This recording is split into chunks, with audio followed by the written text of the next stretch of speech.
world where education shapes futures, the real change begins with conversations.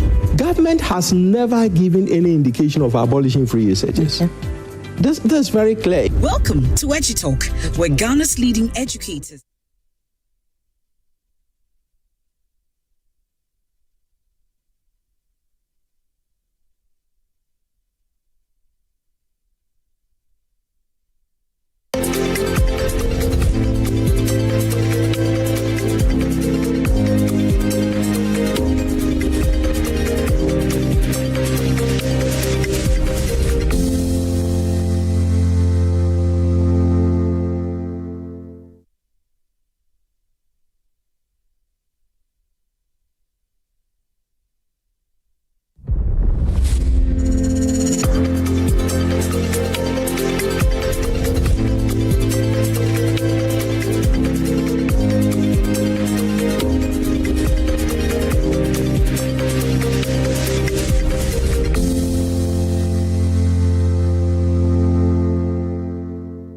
Okay, so this will be the last time you'll be seeing us on Prime Insights for this year.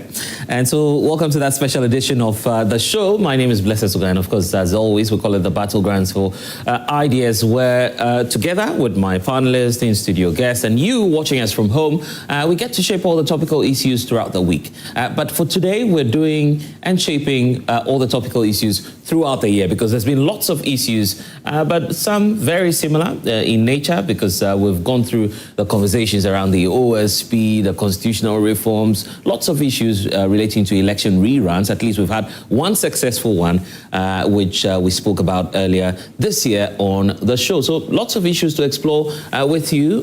Which of the issues were most topical to you? And perhaps what would you want to share with us watching us from home? Feel free. You'll be a part of the show here on Prime Insight when we get into all of the vexed matters for you this morning. Stay with us. When we get back from this short break, I'll tell you about my panelists, and also our in-studio guests will be having their take on lots of issues that we've heard of this year. Plus, we'll take your messages here on the show. Please stay with us. This is Prime Insight. We'll be right back.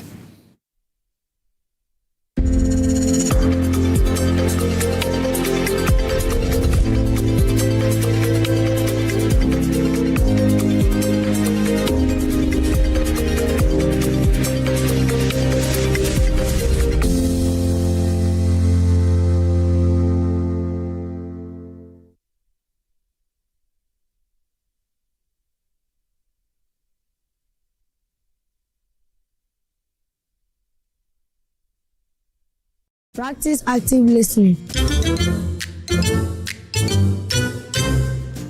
When conversing with someone, give them your full attention and make an effort to truly understand their perspective. For instance, avoid interrupting them and ask thoughtful follow-up questions.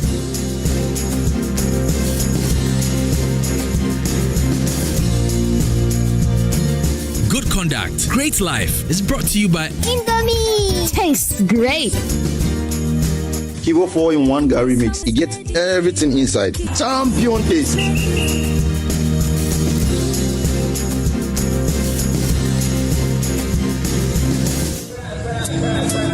For the first time ever in the city of Accra, a land of rich culture, vibrant cuisine, pulsating music, timeless tradition, elegant fashion, and historic landmarks. Accra, are you ready?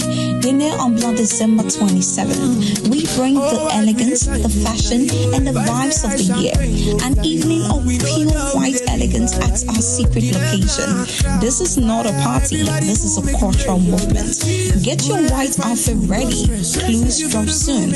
Follow at Dinner en Blanc Accra or visit accra.dinnerenblanc.com to secure your invite. Dinner en Blanc, blooming elegance. Hooray! The Gospel Ambassadors Church joyfully presents the 2025 Camp Meeting this December. The Camp Meeting 2025, a powerful gathering designed to ignite your spirit, strengthen your faith, and equip you for greater kingdom impact. Come and be imparted with fresh oil for kingdom exploits, a divine outpouring that will refresh, empower, and position you for new dimensions in God. Ministering Apostle Frank Osei by Founder and General Overseer, Victory Charismatic Chapel, Reverend Steve Mensah, General Overseer, Charismatic Evangelistic Ministry, Reverend Simon Ampofo, Overseer, Gracefield Chapel, Reverend Peter Ando Braco, General Secretary, Gospel Ambassadors Church, and host, Reverend Ebenezer Yamuaganza, General Overseer, Gospel Ambassadors Church. Mark the date, Saturday 27th to Wednesday 31st December 2025. Venue, Headquarters Auditorium, El Shaddai's Sanctuary, Patase off Ejenasi Road, Kumasi. Come expectant, come empowered, come and be transformed. Bishop Aline Society is 50 years. Hooray! 50 years of God's faithfulness, 50 years of blessings, love, and guidance. The Bishop Aline Society of the AME Zion Church warmly invites you to our Golden Jubilee Climax and Thanksgiving service. Join us as we celebrate 5 decades of God's amazing grace, led by our pastor in charge, Reverend Dr. Isaac Atukwamina Mensah, together with Reverend Nana Akufu Ofori. We will give thanks, honor God, and reflect His faithfulness. Mark your calendars. December 21st, 2025. The theme, celebrating 50 years of God's faithfulness. It's time to celebrate, give thanks, and honor His faithfulness. It's this Sunday, 21st December, at the church premises, Atiko Junction, behind the Gold Filling Station. Service starts at 9 a.m. sharp. Come, let's celebrate God's faithfulness. Celebrate with us.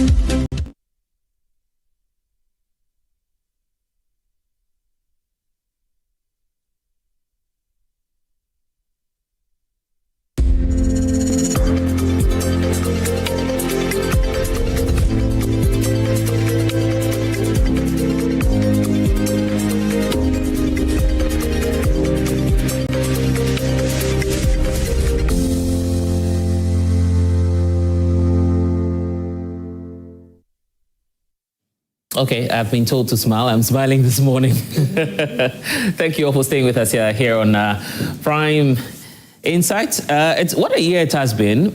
We started off with issues relating to illegal mining. It became very topical. It is still topical. In fact, just yesterday, there was great news coming through, which the CSOs are lauding, that government will be repealing that LI 2464, which now revokes mining in forest reserves. So at least that has been done. It was done last night in Parliament. So the CSOs, we understand, are lauding that move.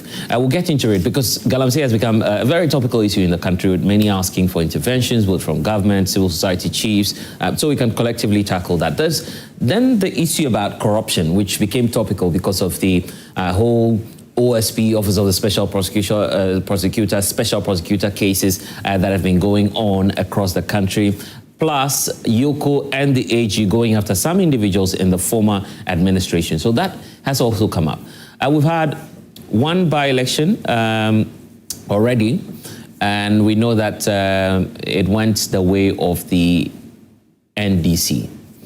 There's another one in the offing, but the NPP is fighting that. Awal is looking at me because obviously he doesn't want that rerun to even happen in the first place. He's happy about the outcome of what happened in court because now the Supreme Court says, wait, let's hold on with this whole Pandai rerun and let's get some time so we can, of course, decide the matters. So that we will look at as well. And then ultimately, we'll look at the government's economic performance because the reason for which the NDC was voted into office was that, well, they claim that the NPP did not transform the economy. They are here to transform the economy. But are you feeling that watching us from home? These are the issues that we'll be looking at for 2025 in review.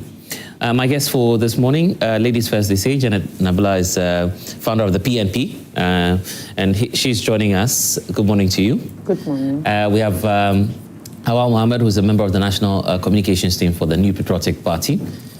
He's smiling for an obvious reason, because he was here challenging lawyers last week that, look, the NPP has a case in court and he believes that will be a successful one.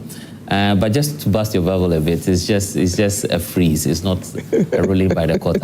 You agree? Yes, I agree. Oh, you agree? I agree. Yeah. For the first time, we are agreeing. Anyway, and Ivan Innocent Chase joining us this morning. Ivan, good to see you this morning as well. Then we have Rashid Tanku Computer, who will be joining us via Zoom. We'll then have lawyer Wayo Galamsey, who is 2024 vice presidential candidate of the CPP, also joining the conversation. So yeah, we're set. And good morning to my in-studio audience. Probably we should start off with illegal mining. I think if we have that ready. The LI has now been revoked, so that's now culminating in all of the pressure that we've seen from civil society, all other groups throughout the year. So if there are excerpts that we have, probably we can show that to you right now, and then I'll come back to my guests to have their take on illegal mining, which has become very topical in this country. Implement a state of emergency in the Galamsey fight, because we've not exhausted the powers we even have without a state of emergency. We have the opportunity to arrest anybody, to confiscate any such thing. There are laws for forest protection and all that give us enough powers to be able to act. Implementing a state of emergency might sound nice, but it should be the last extreme, the last resort. So for now, let's exercise all the powers we have. And if it becomes necessary for a state of emergency, then we'll look at it. It means we have to go to Parliament. The president can't just declare a state of emergency without, going to Parliament, because there's a limit to how long you can maintain that state of emergency. And so I believe that we still have leverage to continue to fight Galamsey without necessarily implementing a state of emergency. It means that we have to delineate the areas where the state of emergency is operational. And if you look at the area where Galamsey is taking place, it covers several districts of our country. And so we would do it if it becomes necessary. But for now, I think that we've given the security services enough powers to be able to deal with people who are found to be involved. Ladies and gentlemen, Mr. President, in March this year, you received 3 petitions pursuant to Article 146 of the Constitution 1992 for the removal of Chief Justice Gertrude Asaba Araba Sakitokon, and the public was made aware of this fact. Subsequent processes dictated by the Constitution and the decisions of our Supreme Court were gone through, culminating in the establishment of our committee under Article 146, Clause 6 of the Constitution. The nation was further duly informed, and when we commenced our work on the 15th of May 2025, the Minister of State for Government Communications was briefed to notify the public about it. The 146 clauses 7 and 8 of the Constitution is clear, and it is to inquire into the petitions in camera. Here, the person against whom the petitions have been brought in her defense by herself or by her lawyer or other aspect of her case, and then make a recommendation to you, Mr. President. And would succeed or fail on its individual strengths or weaknesses. Mr. President, without disclosing the substance of the proceedings, and since in-camera proceedings is not the same as in secret, we can state that in respect of the first petition, we received evidence by Mr. Daniel Ofori, the first petitioner, through 13 witnesses. Similarly, the Chief Justice in her defense called 12 witnesses, including expert witnesses, as she is entitled to do under the Constitution. The Chief Justice testified personally and was cross-examined. The committee received about 10,000 pages of documentary evidence from both sides. There were 4 lawyers that represented the first petitioner, Daniel Ofori, and 4 lawyers represented the Chief Justice. Mr. President, after critical and dispassionate examination and assessment of all the evidence, including the expert evidence, against the provisions of the Constitution and the relevant laws, we have, without fear or favor, arrived at a recommendation on the first petition. The recommendation is contained in the envelope which I now give to you.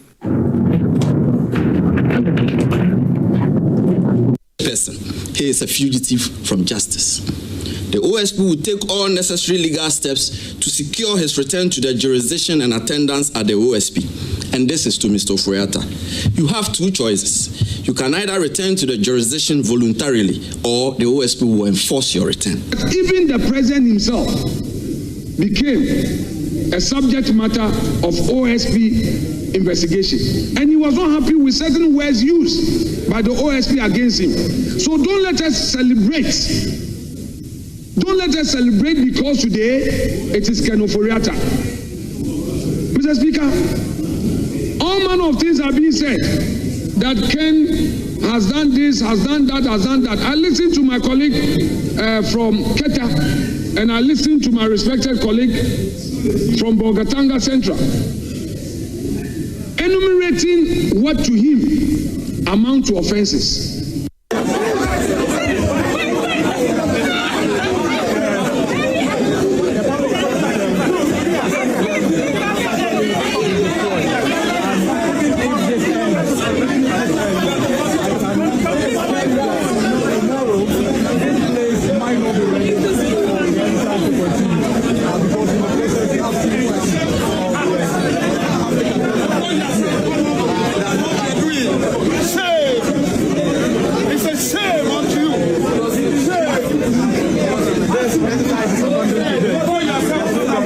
Okay, great to have you back with us. Not a good scene there from Parliament. That report is not even out. It's got to do with the clashes that emerged during the vetting of our ministers of state. But what a year it has been. Ken Oforiatta's issue still burning, illegal mining still ongoing, and lawyer Wayo Galamsey is joining us. In fact, you carried out a process in Parliament. There's not been any response or talk about it. Are you asking for the impeachment of the president because of illegal mining?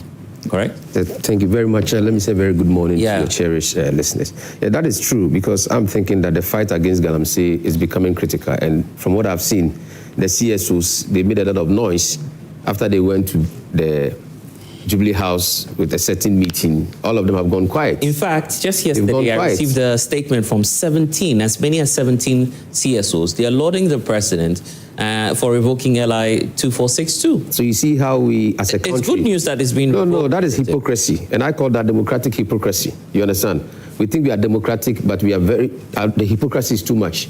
If you say that Galamsey is essential, it's a danger to the citizens of this country. Yes. Newborns. People are being deformed. Our waters are getting damaged. Our soils are getting damaged. And somebody must be held responsible. You start by telling the president to cause state of emergency. He's not doing that. Yes. Then all of a sudden you make a U-turn. I'm saying that... Why is the U-turn now? Because you are asking for a ban on mining in forest reasons. I mean, the U-turn the CEOs are making. Ken Ashigbe and... How is that Senior Jose... The airline now is gone, isn't it? The airline does not purify the waters. The airline is not going to remove the contaminated nature of the soil. We are being told that when the soil gets contaminated, it's going to take about 50, 60, 70 years. 70 years. By that time, you and I, where we'll be. And we are joking. I'll be here. Very well. Very well, you understand. So we are joking with the future of this country, and we are doing politics with it. And you're saying John Mahama is responsible for the what? He is the one to cause a state of emergency. Halt the activities there. Because you know why? The difference is that when you call a state of emergency, you have put the country on a red alert. It means that now you can properly deploy the military. When they go in there, and I was listening to Sekou Nkrumah, he was on your set on 22nd September. He was clear that he's spoken to one or two of the military chaps, and it's clear that if they are given the green light, they will move in. But they're not going to shoot to kill. What it means is that when there's a state of emergency, that place is a red zone, no-go area. But if you are a recalcitrant citizen and you go there, you go there at your own peril. How different is that from government's ongoing red zones? Because now we understand, is it 100 meters apart or away from riverine communities? Human societies. We have the river guards, is it blue water guards, and the military also joining them? Human societies are not governing. You say it's not enough? It's not enough. But look at, if it's enough, we should be getting results. Humans as we are, we sometimes want force. That is why when leaders sometimes take the hard measures. Today we applaud Singapore. Do you know what Lee Kuan Yew did? He said he who wants to govern Singapore must govern with an iron fist. Don't come and tell me that Lee Kuan Yew had a lot of time to stay in there. That is not the argument. Yes, he did, but that is not the argument.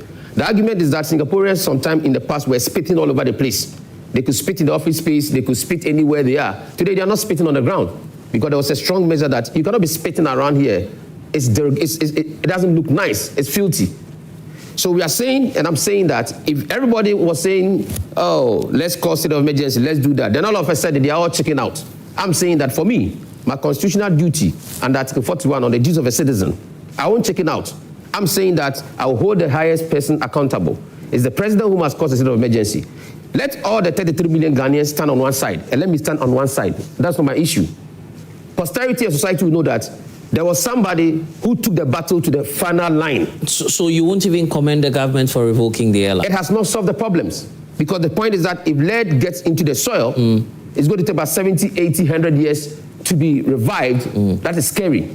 So I'm simply saying that if the president calls a state of emergency, the red lines will be drawn. Humans as we are, sometimes we need a bit of force. When Ghanaians get to know that now there's a state of emergency in those specific areas, trust me, they won't go there. But now with all these type of laws we have revoked, they will still go there. DCs and MCs are still into the issues. So I'm simply saying that we must force the president of this country. And it's not about President John Mahama. People shouldn't get me wrong. It's not about the person sitting in there. It's about the laws. Article 69 says that something must be done when a head of state is not doing something. Article 57 says there shall be a president who will be head of state and then commander-in-chief. It didn't say there shall be John Mahama, there shall be John Mills, there shall be Jerry Rawlings, there shall be Kufuor, there shall be Akufo-Addo. No. He said a president. So anybody in this country who is 41 years old and above can be a president. When you mount that position, Article 69 says that if you are found wanting and your conduct is inimical to the state, we should remove you. My argument is that if we think that we are constitutionalists and we have Article 69 in our constitution, why are we not giving premium to it? For example, so now, today as I sit here, if I want to categorize the democratic hypocrites in this country, I want to say with all due respect that Alban Sumana Babin is one of them. He goes to sit in parliament, use the same constitution to rule this country, sometimes quotes Ecclesiastes and says there's time for everything. And then when it comes to performing properly, he's not doing that. I've sent this notice to him. He's decided not to talk about it. He thinks he will rubbish it. He thinks he will throw it under the carpet or he will put it in the dustbin. It will never go into the dustbin. I've taken it to the court. I'm calling for a mandamus on him, for him to be brought to court to send the petition. Sorry, it's a notice to the Chief Justice. The laws are clear. The Speaker of Parliament cannot hold on to my notice. This is not a petition. He should read Article 69. It said a notice. It's different from, I'm not petitioning Parliament. People shouldn't be confusing the issues. So that it becomes an issue that the Speaker of Parliament it is within his remit to keep it or not. He has no power to keep it. The Constitution says that at 69, I must bring a notice. When I bring a notice, send it to the Chief Justice.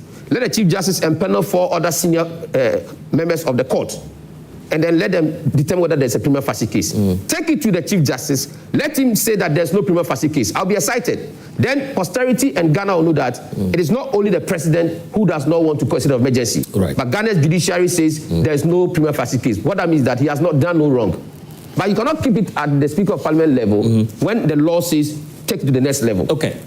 Awal is also here. You're listening into this. At least you should be commending government for revoking the air license.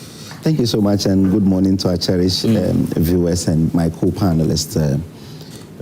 Well, yes and no. Just because, yes, because it has been revoked. No, because it has not stopped mining in the forest reserve. How do you know that? Yes, I was speaking to a former deputy CEO for Minerals Commission. He told me that LI in itself did not come into being to make people, to make companies get concessions in the forest reserve. As I speak right now, about 5 companies, I'm yet to really confirm that about 5 companies are mining in the forest reserve and you cannot stop them. Yeah, but we can't verify those claims now. Yeah, that's why I'm saying that. That's the reason I have not mentioned the names of the companies. So let's assume it doesn't. But I'm saying that they said it exists today. You cannot ban mining in forest reserve because there is an LI. I'll get you the LI that mandates you can mine in the forest reserve. But the LI 2462 came to only regulate. So now that LI has been revoked. So now there's no regulation.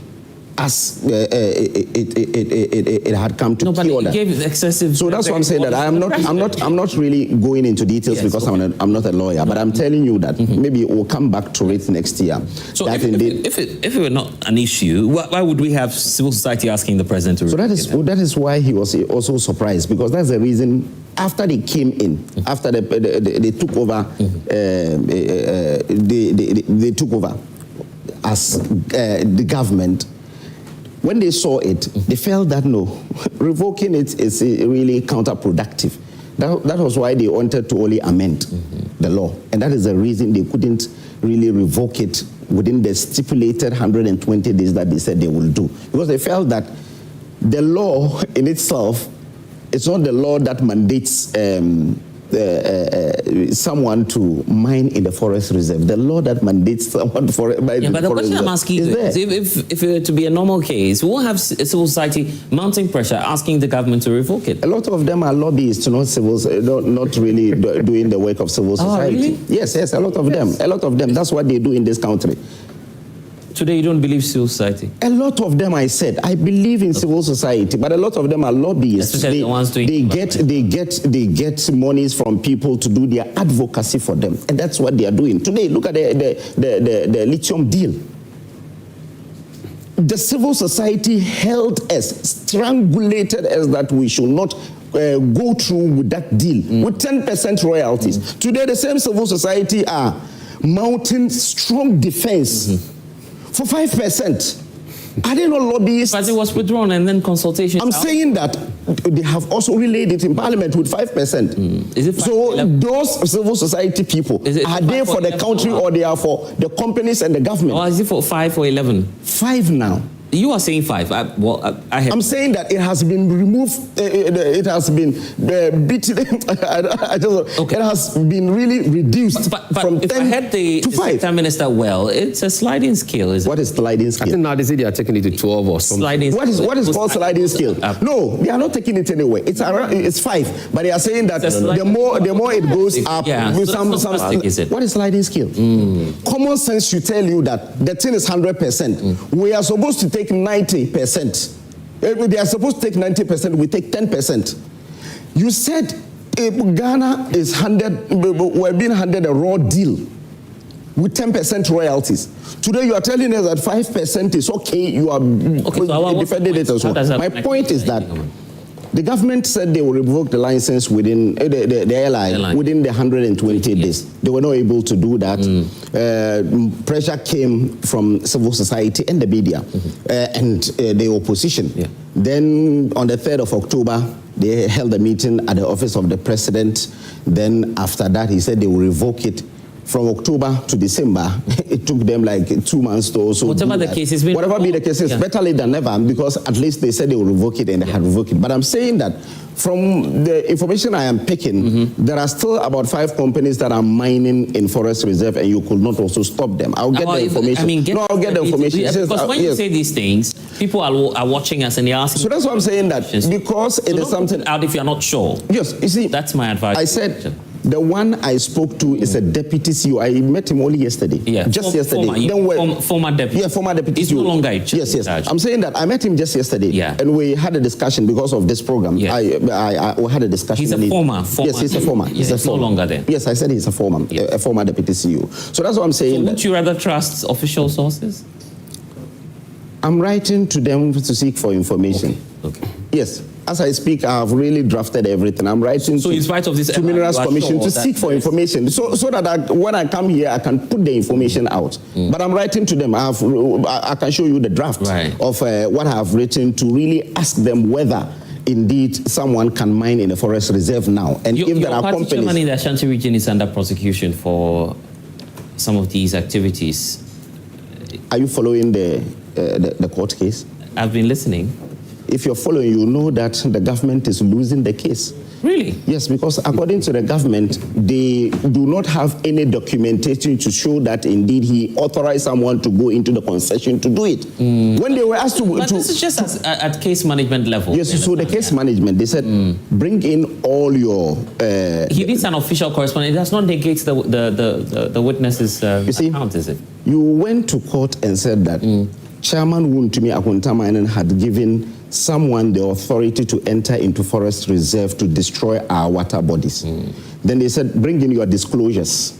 In the disclosures, they said, tell us if really you have any document to show that indeed Chairman Wontumi authorized the person. You said we don't have any document. Just at case management level. That's what I'm saying. That let's wait. You see, there is a saying in Chi that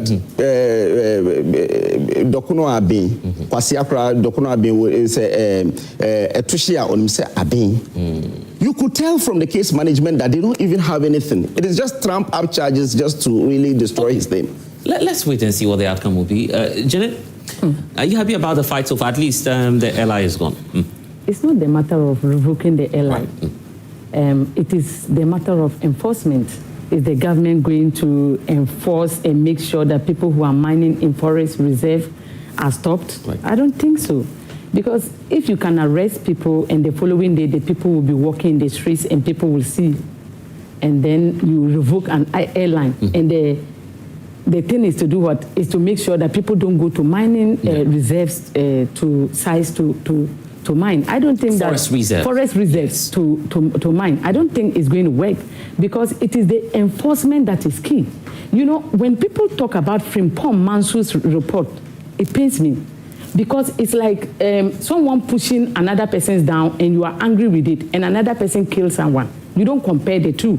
Frimpong Mansu's report was talking about they getting excavators and the excavators getting out of where it was supposed to be. It's the same thing that is happening with the NDC. If not because Hannah Bisu was like, to me, pushed to come out to retract the words that he gave. He said the same thing Frimpong Mansu said. And now we are having MMDCs being jailed for 8 days for entering into places whereby there were court orders that they should not listen, defiling court orders because of mining. These people are not me. They are not from my party. They are not from any political party. They are from the President Mahama's political party, the NDC. And this is a man who is supposed to help us to fight corruption. So revoking the airline to me is not what we are looking for. It is the enforcement that is key. There's only one, actually. It's not like there were so many DCs. But even with that case, he's been fined and he's even challenging that. You know something? Challenging that you know something? And I'm even surprised and flabbergasted that it wasn't the government that took this guy to court. It was an individual. I am encouraging more individuals to come out because we have more MMDCs during this President Mahama's regime involving in Galamsey. These people, you see, they are the same thing I've done to I'll do to you. When you say some of these things, we need evidence. You need to back it up. No, there's only one, and that's why I'm telling you there's only one we have on record for now. But even that, he's challenging the fine. But we also have, is it Agona or something? Not challenging the fine. Coming out to tell President Mahama that our member of parliament is a Galamsey. He is the reason why we are having problems with water in our own constituency. Help us. I'm saying that people have pointed fingers out to President Mahama's appointees, has pointed fingers out to President Mahama's parliamentarians, has pointed fingers out to the national executive of his party that this is what is happening. And we are not seeing any result.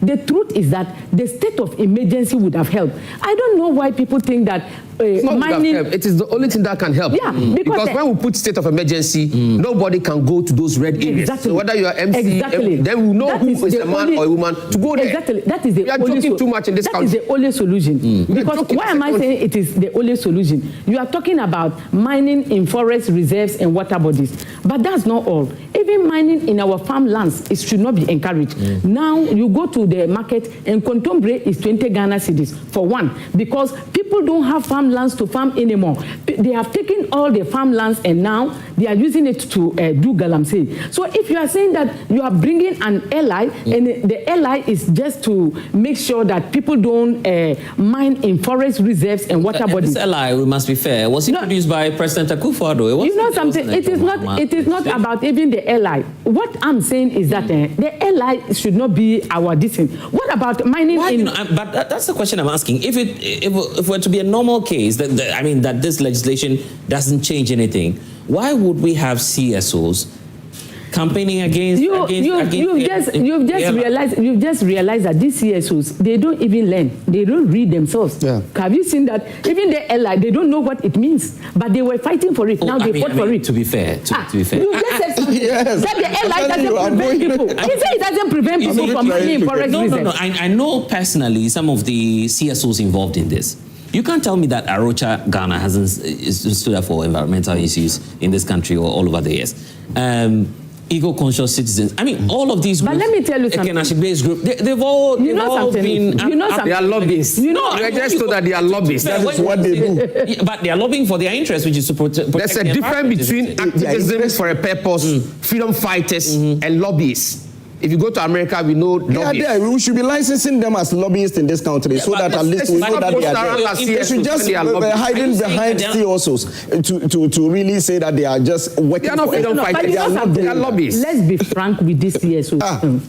I am becoming very angry with the type of CSOs we have. These are people who are not protectors of Ghanaians. I mean, neither to think of the vulnerable. Listen. We had this. See, Ekenashe group. Look at the. They use the system to butter their bread. No. They use the system to butter their bread. These CSOs. I'm a woman. I'm a woman, and most of these CSOs, they have some clauses included in their documents that they fight for women. Because of that, they got so much money to train women and other things. Look at what happened to the Chief Justice. Which of them? I saw big CSOs coming out to support government against it. Those are CSOs in other fields. No. I am talking about CSOs who have forgotten. CSOs that got money from women. You cannot tell me that. And then they use this money to fight against a woman. Yeah, but they are not trustworthy. Of the grade, anyway. Let me. So tell us and tell this country. Yes. What results on this Galamsey fight has these CSOs achieved? The coalition against illegal. Galamsey must give us a result. The water bodies are still milky. Yeah, but the soils are getting contaminated. The forests are getting deteriorated and destroyed.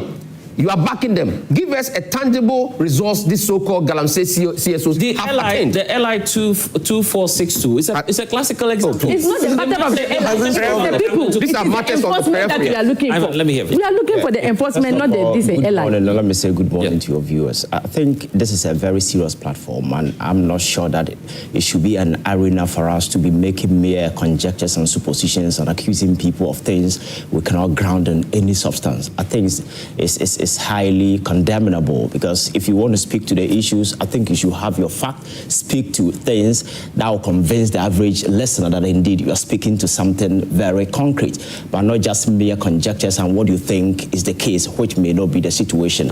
Yes, it's a fact that all of us here is against Galamsey. I'm not sure there is any reasonable person out there who will go all in for Galamsey, because we know the menace and how it has destroyed our forest and the lives of people in this particular country. That is why there has been this consistent advocacy that we need to ensure we protect our forests and our water bodies. That is a fact that has been established.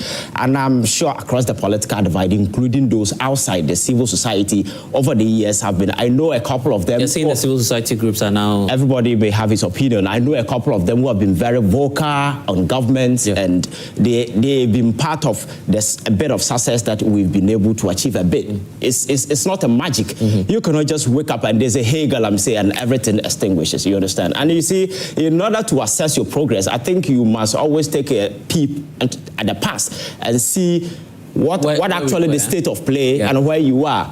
This particular LI, for me, is one of the most despicable single legislature that has ever been introduced in this particular country.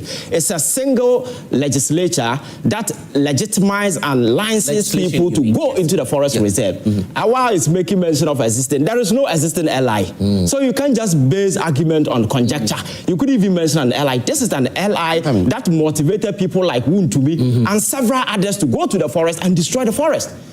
And as we speak, that particular case has become a criminal matter. It's a fact you can speak to, not just mere conjectures and suppositions and what you think. You understand? So the fact is that we were somewhere. Some advances have been made. We are not out of the woods yet. But nobody can sit here and conclude that where we were is the same as where we are today. There has been some advances. So he's asking for a concrete. He's asking. No. Look at it. No. It's west now. Before election, the water turbidity level was somewhere around 12,000 to 15,000. 14,000. So today, take it 15,000. Today is 94,000. So you see the man who is talking about today is 94,000. That is a lie. That is a lie. No. He's an NBC man here. That is a lie. I'm saying that. the man who is talking about facts and statistics. You see, this sort of full soldier argument will not help you. I'm speaking to a fact.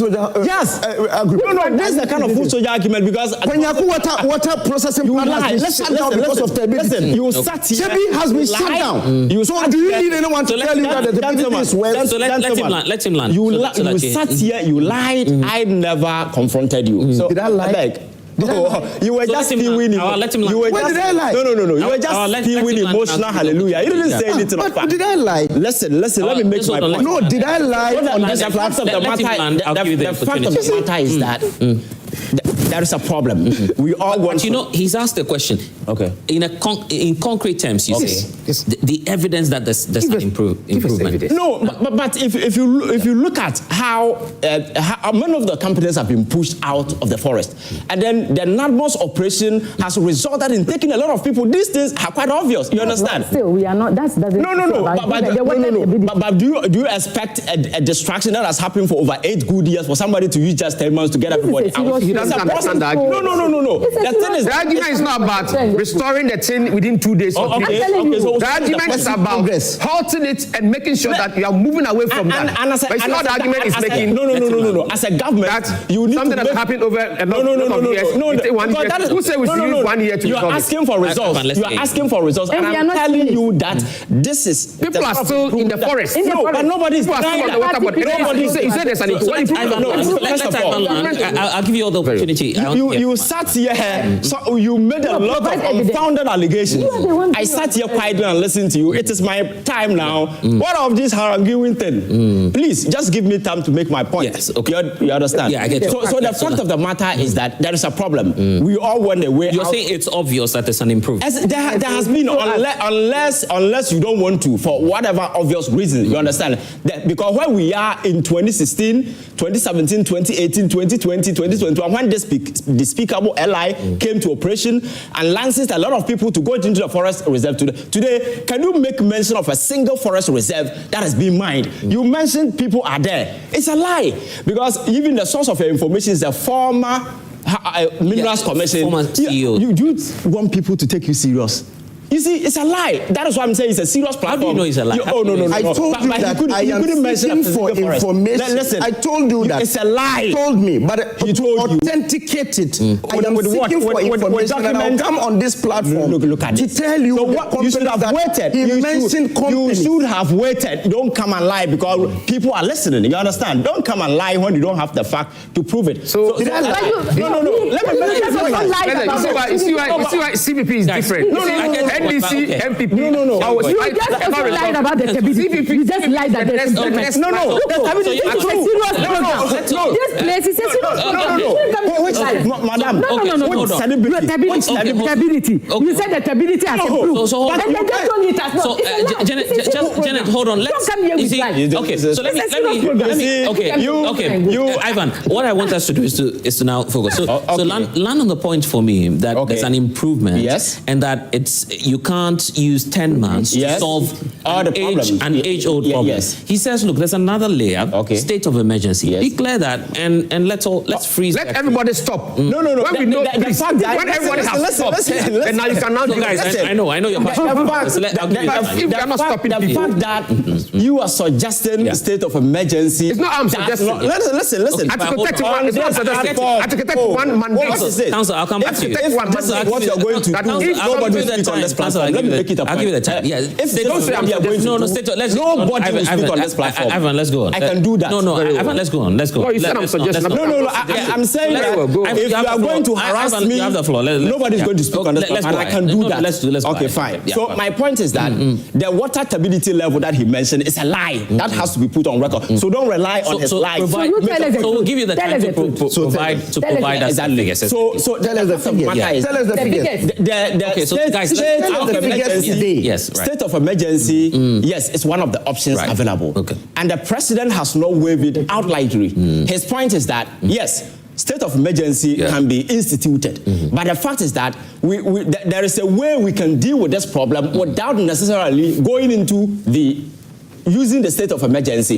And that has been demonstrated by designating all the forest reserve a security zone, more or less like state of emergency, because you cannot go there. If a place is designated as a security zone, it means that as an ordinary guy, you can't just wake up and go and do mining. And for me, that is an improvement. So let us not sit here and hypocritically seek to suggest that nothing is being done. Yes, we may not be out of the woods yet, but there has been a significant appreciation. That is what, because the mere fact that and that's why he's saying you don't have a scientific basis. No, what's scientific basis? And I am saying that the operations. I'll give all of you the time. You should use an argument in its own context. Let's not pass insinuation. Let us sit here hypocritical. When I was making my submission, I went straight and made my submission. Don't be using words like because of what he said. Stop that. That is why we are. That's why we are coming. You know what? I am not going to do what I said. Ivan. So they're saying you don't have. And I am saying that you see the improvement. You see the operations of the various activities going on in the various forest reserves. For instance, NADMOS has been in operation for quite a long time. And I think the activities are quite obvious if you want to see it. And again, if you want to gauge the number of people who are in the forest reserve, they are not there. The minister has reported that there is no single person in the forest reserve that is doing mining today. And for me, that is and you believe that? Exactly. You believe that? Oh, that is the information that has been given, unless somebody is able to prove contrary. Because you can speak to the fact that, oh, I went to this forest reserve and there was somebody there. And again, the revocation of the LI has been something that Ghanaians have been asking for. And as a government, you have a duty to ensure that that particular LI is revoked, because I've told you, that is the single document that legitimized and motivated people to go into the forest reserve to do mining. So if there has been a commitment on the part of government to revoke that particular LI, you think that is not a win? Because that is what the civil society organization were asking for. And the government has done it. Like, we may all have our preferences, whatever that we think. But the fact that we need to state the obvious and not seek to, for whatever reasons, seek to suggest that nothing is being done. I'm saying that, how do you call it? The state of emergency is an option we can go for. That is quite obvious. That is undisputed. But the president, who has been given power to run this particular country, thinks that he can use other means. And this means when they become ineffective, then the state of emergency becomes a last resort, because the state of emergency can be declared and people want to defy, they can still defy. You understand? Okay. So I think let us state the fact and move away from all this emotional kind of argument. Do you have any questions for any of the individuals? Just 1 minute for constitutional clarification. You see, we are educating the people. If you sit here and say that people's views, and then that's what you see, that is where people are getting the argument wrong. I have not sent a constitutional document to Parliament on views. I've gone there on constitutional provisions. State of emergency is Article 31. It says that anytime a person or a group of persons carry out activity that seeks to put the lives of a certain community or the people in the community in danger, as against their necessity of life. Water is necessity of life. The land, the forest. The moment that comes in, our Constitution 1992 says the president... but you must trigger it based on information. Yes. So don't try to say that people's opinion. That is where I want to clarify that. It's not about opinion. Okay. It's about... So here's the thing. And this question will be for you just before I bring in Giselle. If we had a government that even banned small-scale mining at a point, and yet we came back to the same heightened levels of illegal mining, what else would state of emergency change? State of emergency changes the dynamics. How? It is where a red line is drawn. I said that in my earlier submission. Yes. That when you put in, for example, you've declared military zones. We ban an entire sector, small-scale sector. It didn't work. How is it different? Designated security zones are not under Article 31. It doesn't matter, but it's been enforced. So you are saying constitutionality doesn't matter? No, I'm saying we are looking. That is why you are arguing differently. No, that is why we are here to argue, not to communicate. That's what he does. That is why I just want the listeners to know that I am dealing with constitutionality. You do your argument. Propaganda. I'm saying that that is why we have there's a question for you. Options available. Let me get that. All right, thank you very much. Blessed. The truth of the matter is Galamsey is an existential threat and has long damaged our environment. And it is one of the things that we should never play politics with. That is why I am very much disappointed in some of the submissions that are ongoing on the floor today. And the fact is that, Blessed, we have all witnessed the lack of commitment of the previous government in fighting this Galamsey menace. And so I find it hypocritical if anybody stands here and refuses to acknowledge the tremendous impetus by the President John Mahama, the Minister of Lands Commission, and NIMOS, because Blessed Lands Ministry, Blessed, as we speak today, over 1,000 excavators, body earth moving equipment have been confiscated. NIMOS has, together with state security, has arrested over 1,300 people in just a period of 9 months. And clearly this shows the commitment of the government to fighting Galamsey. We have long allowed, I have been on this platform with my brother Awao, and we have been on this platform. This gentleman comes here to bring speculations and a lot of propaganda. And Blessed, you allow him to walk away with propaganda. Awao is saying that about five companies are still mining in the forest reserve. Yes. And he has failed to provide the names of those companies. He has failed to provide it's not verifiable. So if Blessed, I am putting it to Awao for him to maintain his credibility, for Ghanaians to trust what he's saying. I'm giving him 24 hours to come out with the names of those companies and to provide for Ghanaians, for the sake of public education. You owe Ghanaians. I think we owe Ghanaians that information. We will not allow him to work out his propaganda. And the fight against Galamsey, I'll come back. it is obvious that the government is putting in effort. So I will only say that let us commend the government and let us join hands together with the government so that we can make this better. He's promised that he'll give us the names. So in 24 hours, I'll be very excited if he come out to provide a list of the five companies. Are you checking for the names? I'm even checking the LI, the law before, because I mentioned two things. I said there is a law that still mandates. We're interested in the names of the companies. I'm coming. I said there is a law that mandates people, even today, if you're invited by national security or say NIMOS to assist with the names, are you willing to? I'll even mention the names here. But I'm just asking. Hold on, I'll just mention the names here on this platform before we end the show. Right. Okay. Yes, I'll mention the companies. Right. Yes. Okay. Yes. Thank you. I want to say this morning that I find it difficult, really, listening to Ivan.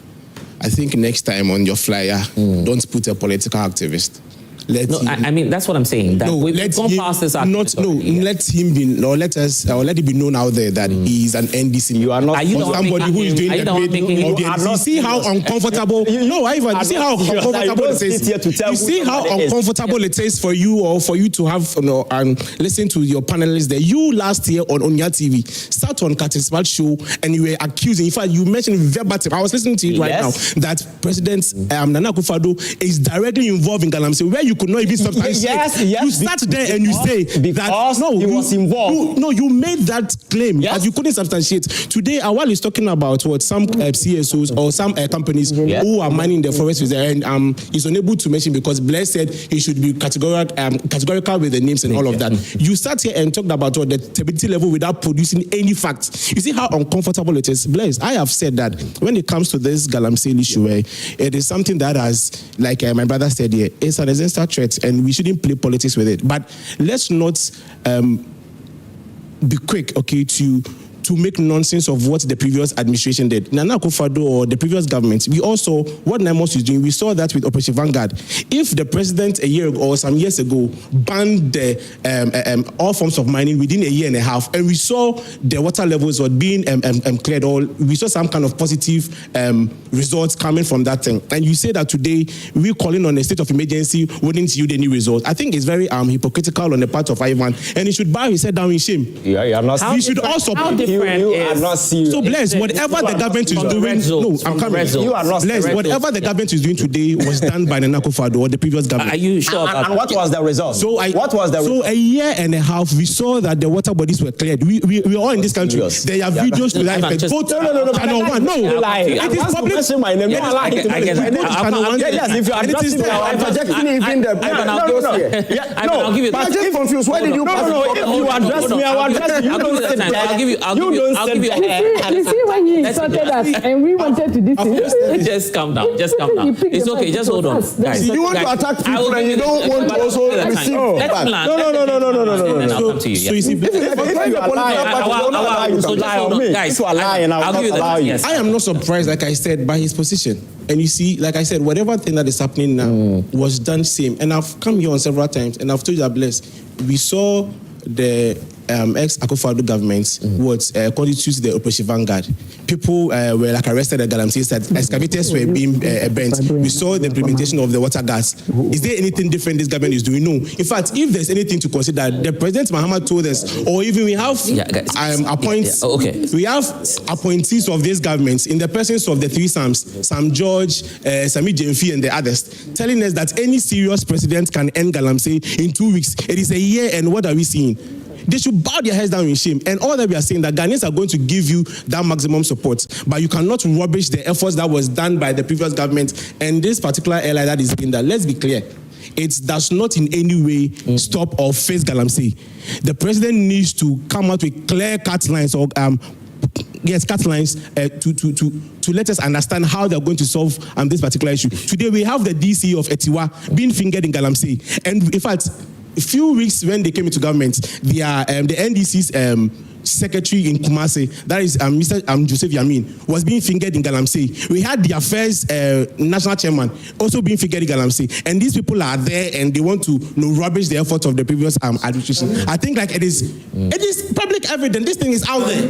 It is out there. No, this thing is out there. They were fingered in there. It is out there. Alleged. Okay, it's an allegation here. Okay. Okay. Guys, can we calm down this morning and then make the points, because there are people watching us as well. Ivan said this is a big platform, and therefore when we come, we should speak with evidence. And just a few minutes ago, he said that if you lie, we won't allow you to lie. That's what he said. Yeah. So you've lied, I won't also allow you to lie. Now, this is Ghana Broadcasting, 31st August 2024. Ghana GWC, that's Ghana Water Company Limited, attributes water supply challenges to Galamsey activities. Now, listen, about 60% of the catchment capacity is cited due to illegal mining, compromising water quality. We currently recording an average turbidity of 14,000 NTU. Today, 2025, it is 94,000. And what's your evidence for the 94,000, by the way? Oh, now, this is my evidence too. Yeah, because this is challenging his figure. This is Star FM. Yes. Turbidity level of water bodies alarming, well beyond threshold for treatment. Lance Minister. The Lance Minister. No, I'm talking about the 94,000. Yes. Okay. Right. Sorry. Apologies. The 94,000 is on the website even of Ghana Water. It's there. But just point me to that so I can put that to him. I just read it. If you give me time, I can say, 14,000. You mentioned 14,000. Yes. But it is not. Even the last time we spoke here, I even mentioned it. And I read it to you that it is 94,000. Ghana Water Company. Ghana Water Company. Ghana Water Company has officially issued their water turbidity is 94,000. This is not a fair. So which one do you have? No, I'm asking you. I'm asking water. That's what I'm asking. As at 2024. I lost serious. Blessed. So should I give you time to look for the 94,000? Blessed. Let me even make the work simple. As at 2024. Yes. It was 14,000, right? The minister in 2025 is telling you that the turbidity levels of water is becoming alarming. What does that tell you? That should even signify to you that there's an increase to something. Yes, but even if it is 1%, even if it is 1%, specific about 94,000. And I said, do you have the which 94,000? You took a mic and for all this elaboration, you are just lying. You can't point to a single thing. Ivan. No. He mentioned my name. He mentioned my name. If you mention my name, I'll put you on the spot. All right. So don't sit there and lie. I'm giving you the time. So you are disrupting the program. This is disrupting the program. Where's the 94,000? Can you give, if you give me a minute? Yes, a minute. But you should do your research before you take the mic. No, don't allow them to do that. I'll give you the time. Don't allow them to do that. Come on. If you don't have facts, don't take the mic. Yeah, come on. The 94,000. You come here. You know something. Come here. Come on. The 94,000 you're referring to. Just hold on. Come on. The 94,000 you're referring to. He said he's coming. Yeah, he's coming where? He said we are on TV. People are watching us. He came here and spoke about the turbidity level billing. Yes. You should tell us. No. That was not scientific. Reference to the 4,000. No. You talked about the improvement. Yes. Ivan talked about improvement of the turbidity. And Awal said that the no. I'm not talking about Awal. Okay, right. So if you say the water level have improved because the turbidity levels have improved, you give us a figure. Because what you have said, no, it means nothing. And you said 90,000. It doesn't matter. You say it and you say improve. What is the meaning of improve? So what's your source of 90,000? What is your source of improve? Yeah, okay. Here's the figures now. Yeah, right. No, this is my joy online. Yes. It says 94,000. I'm coming. 4th October 2025. I want us to move on. And I know my joy will not publish things that are not verifiable. Now, water turbidity level now 90K. And you say a state of emergency isn't necessary. That was the last time I told you when we met. I'm asking for the 90,000 from where? Oh, please. The source. I'm reading from my joy. My joy. Yeah, my joy online source. I quoted the date for you. That one. 4th October 2025. And that's why I'm telling you that this is not the what? No, I want you to.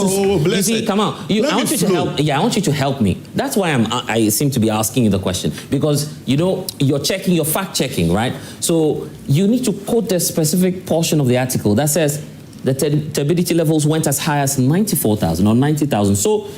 So we get a clear perspective. That's why I'm insisting. This was a program we all did. I'm quoting the Swami MP here. He said, that is John Darko. Is your authority? No. But if it's not an authority, you publish him for the Mines and Energy Committee and you quote him. I'll be amazed that my Joy Online will quote George Darko if George Darko misled the team here. So that's where the difference is. No, I'll be shocked that I don't think you misreport my Joy Online. No, if you say my Joy Online, if I come to spread falsehood here, will you publish it? Hold on. Will my Joy Online publish it? That to you. So let me explain that. They can quote me if I you can make a claim. Hold on. You can make me. Come on. Can I explain that to you? You can make a claim. We can report on that and quote but that is your not claim. A claim. Hold on. That's a statement of fact. Let me.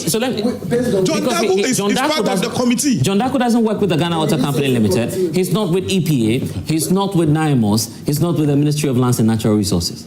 That is the easiest route you are. So you don't trust what if you go to court.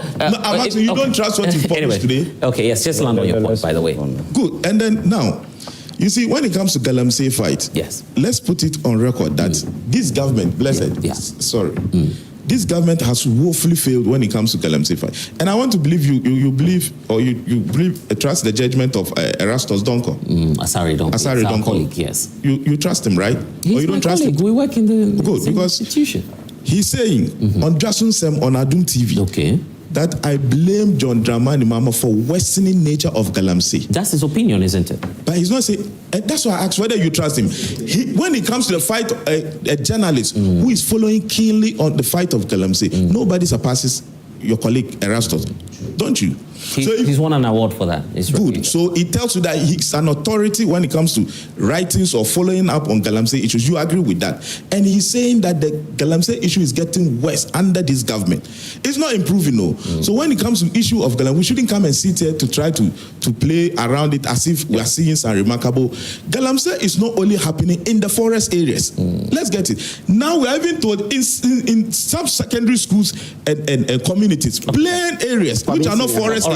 So the fact that an airline has been repealed should not make us should not be seen as though the fight has been won. Okay. What they told us in opposition as the panacea to ending Galamsey was the declaration of state of emergency. Anything short than that, we are not going to accept it. If we do this, we might not exhaust all the issues. I want us to tackle some more issues. But let me give the take to Rashid Tanku Computer. He's joining us via Zoom.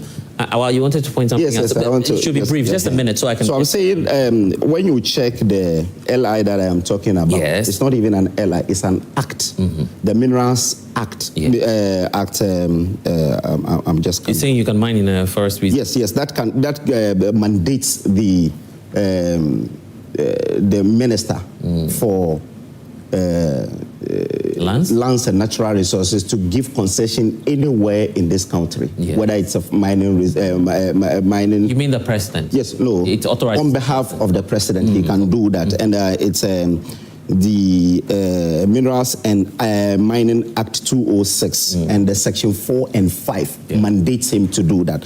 Now, the companies that I am talking about are Newmont, Achim, and Chirano. They are all mining the forest reserve today as I speak. That These is true, are facts. because we've done but you, hold on, I'll explain that. When I said it, you all said that it's not true that there is anyone mining in the forest reserve. But I wanted and I've mentioned the companies. I say you all. I wanted to He and the propagandists. Be specific. Let me give you context, because we did this in this very same studio. We did a town hall on that, or a national dialogue on that, where the Newmont situation was explained to us.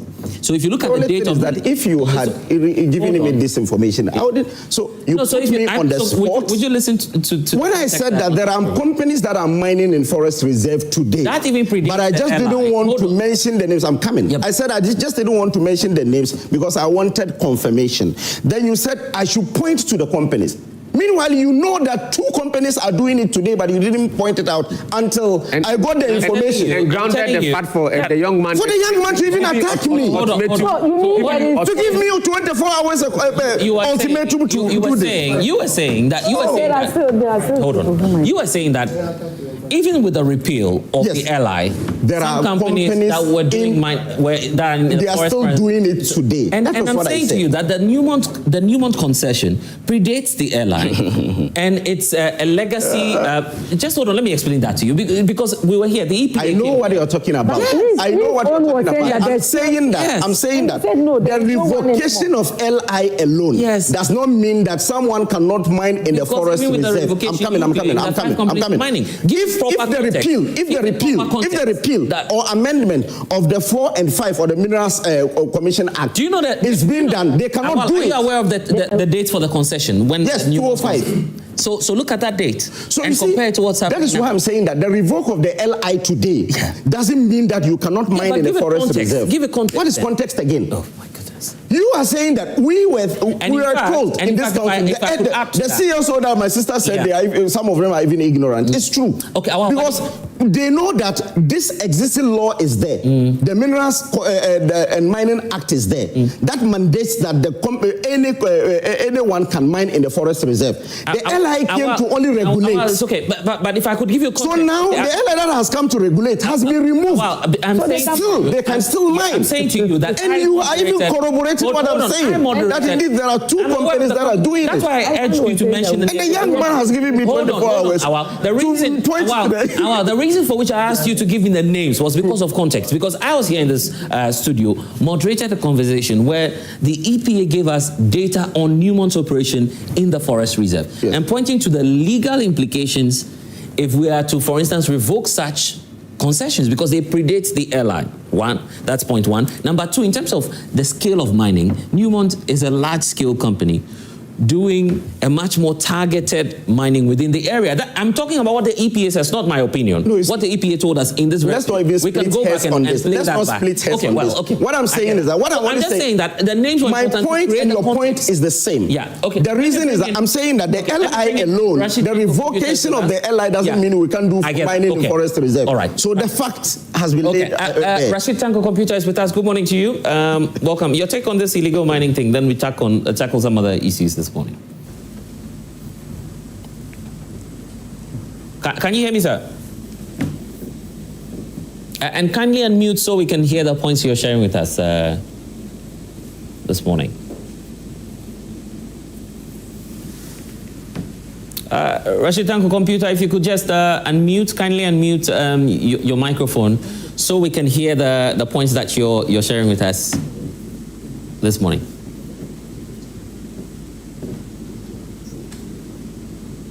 We seem to be having a challenge there. Okay, let's move on. Let's start on corruption. Corruption was a big matter this year. OSP Ken Ofori-Atta is still in the mix. That's the latest point at which we are. Council, let me start off with you because Ken Ofori-Atta, we understand, has hired special lawyers, very tight lawyers, good lawyers, we understand, according to the Attorney General. I wouldn't say I believe the AG, because if I say that, Awal will come after me. So that's the claim. So that's the claim of the Attorney General. Come on, do you believe the Attorney General? He says Ken Ofori-Atta has hired some lawyers. You don't know what.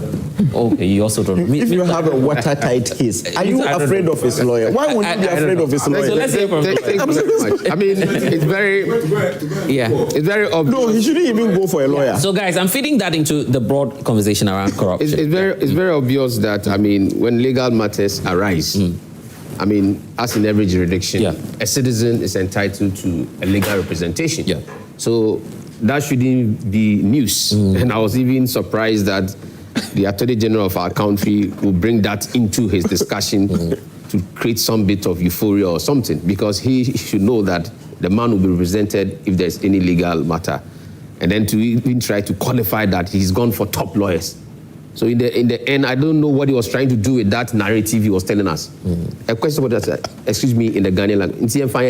So I'm your top lawyers. You see, so it's like the man who has something to do, instead of staying focused and getting us onto the trajectory, goes around there, we'll be talking about the gray areas, red herrings, things that are, when it comes to logical reasoning, these are things that do not really matter to the discussion. Tell us what you are doing to help bring Ken to this jurisdiction. Go straight to the point and give us the legal parameters, your strategy. At the end of the day, a session of this argument has been that you can host the man via virtual discussions. That is, if you want to really prosecute this man, continue the prosecution on the virtual level, i.e., do conferences. We do conferences. You're a lawyer. We call clients. You're a lawyer. Can you procure evidence outside of the jurisdiction? Of course, if you are doing a properly legal conference, because we do conference when we are doing trials. No, but my specific question is, yes, when you are doing can you procure evidence out of the when you are doing a trial, and the client who is a witness at the time is not in the jurisdiction, and we raise that client on a conference call. Whatever the client to be testifying is evidence. That must be at the instance of the court, no? Yes, of course. Yes, but so if a court hasn't cleared that and you're procuring that on your individual accord, that will not have relevance. Has Attorney General ignited that? Has he started that process? Has he gone to the court to say that, well, we are not getting Ken Ofori-Atta, so we want to do this prosecution via conference? Yeah, but I mean, why would the former appointee be seeking to do a Zoom accounting to the people? I mean, when, of course, we've given you the opportunity to... No, what I'm trying to say is that if you're having a problem bringing the man, and if that is going to give us a tussle, and if you are serious in trying to unravel the matter and give Ghana what we want by prosecuting, let's see you prosecuting. I'm saying that in our jurisdiction today, due to technology, we do what we call conferencing. I've done a couple of them. So if you are in England, you are in Nigeria, you are in Togo, and you cannot come down, the court understands that today's trial, I'll call my client virtual, you understand? We go there, the IT session will set it up. The Zoom link will be sent. When the time comes, we'll raise you and you testify. Whatever you'll be saying on Supreme Court, it's evidence. So you can procure evidence. So if you think you cannot bring Ken, and you go and tell the court that, well, we want to do this via virtual mode, then let Ken tell us that I will not take that. Then we'll now be seeing the intention of Ken. But if you have not even started that, you have not taken that step, you are still handling the normal way of doing it, you want to get him physically in court, and that is giving you a problem. Ask yourself that, are you making progress? And instead of addressing those issues, you are coming to tell us. You raise a press conference and come and tell us about how he's gotten top lawyers. And for me, as a lawyer, I think that is that fallacy. But generally speaking, has the AG excited you about his posture and fight towards corruption so far? He's dealt with, appreciably some of the oral cases, top cases. You can think of the NSS and the others. I'm not impressed. I'm not impressed. You see, the venom we had as a country, the overwhelming vote that the NDC was given was on the back of a huge expectation by this country. I'm in the CPP. We spoke to the people, and the people thought that let's go with the NDC.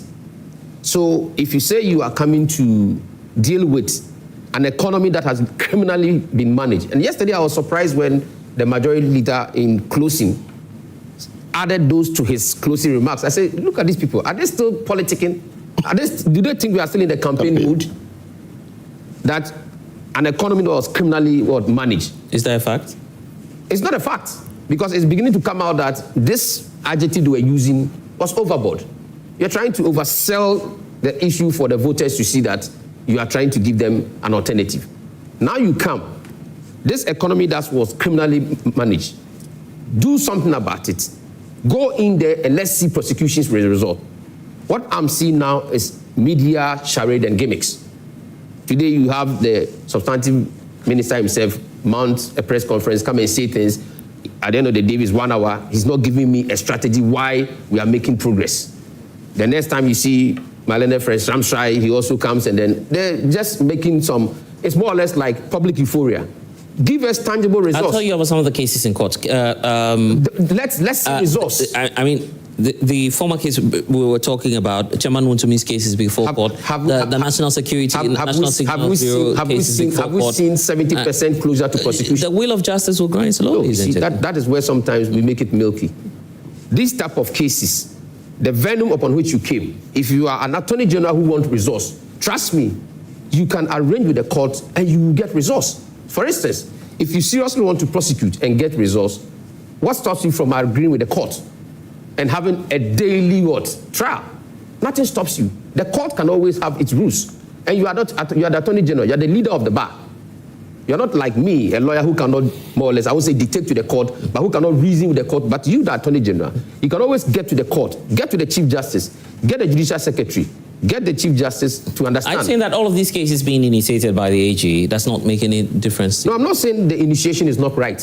I'm saying that for me, with the euphoria that we had, that we are coming to sanitize an economy that was criminally managed, I was thinking that 1 year, because trust me, 1 year is huge time for us to have even seen 1 or 2 conclusions that we have finished this one and a court has pronounced on that person. The oral.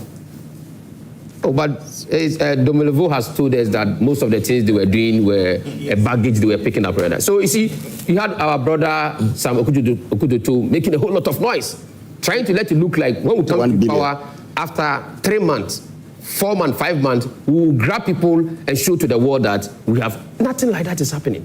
As for the initiation, is fantastic. But at the end of the day, what happens in this type of political charade is that all these things happen and 4 years will come very soon and no tangible results. So at the end of the day, have we attained results? Ken's issue. The reason why I fought the Attorney General is that if you want to prosecute him, get the court to have a reasoning with you that in his absence, even the law allows you to prosecute him in his absence. But we are saying that for justice and fairness to prevail, use the scientific mode, the new era.